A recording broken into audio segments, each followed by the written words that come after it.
she was also a friend, a constant source of light and warmth in our lives, a force of nature whose energy and spirit were as boundless as her capacity to love.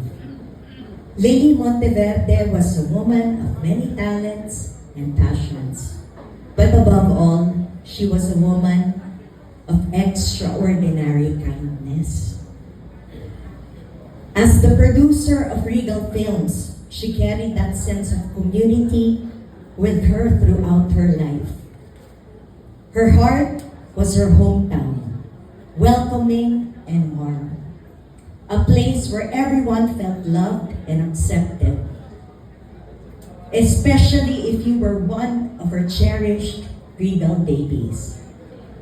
I was fortunate to be one, alongside my Regal baby sisters, Madeline Reynes and Cristina Panel.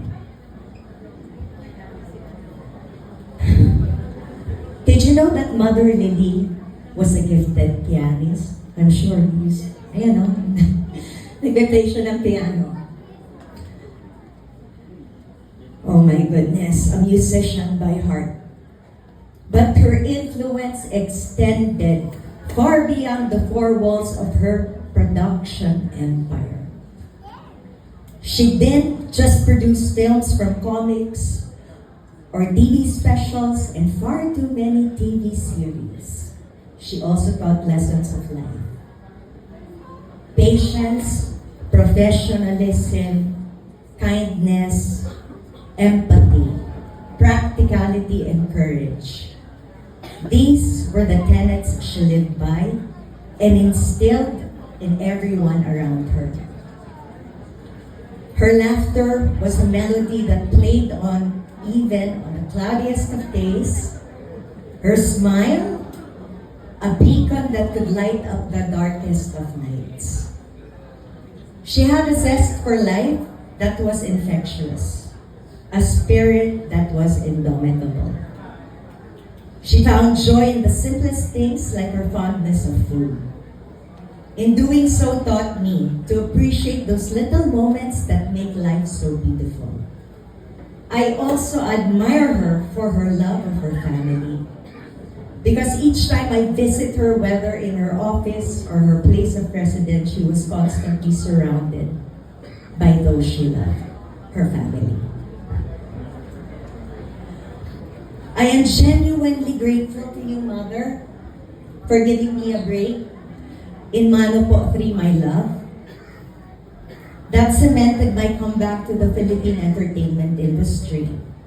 As we bid farewell to our dearest Lily Monteverde, let us not lose ourselves in the sorrow of loss, but rather find comfort in the memories we shared.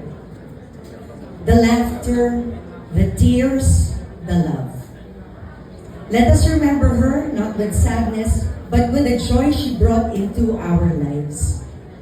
The lessons she taught us and the love she shared with us. Mother, you were a blessing in our lives, a light that will never dim. You were a friend who left footprints of love and kindness on our hearts. I will miss traveling and working with you as my producer. As we say our goodbye, know that your spirit will continue to live on in the garden of our memories, in the bloom of every flower, in the rustle of every leaf. Rest in peace, dearest Mother Lily. You will be missed and forever be remembered. I love you. Thank you.